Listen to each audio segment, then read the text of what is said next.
Hello guys, welcome back to our channel.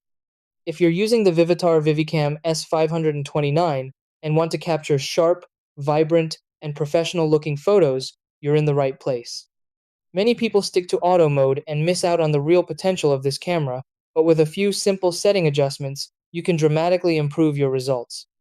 It's not about complicated photography skills, it's about knowing which settings to tweak for lighting, focus, and clarity. So in the next few seconds, I'll show you the easiest way to master your camera and take stunning photos every time. Try these.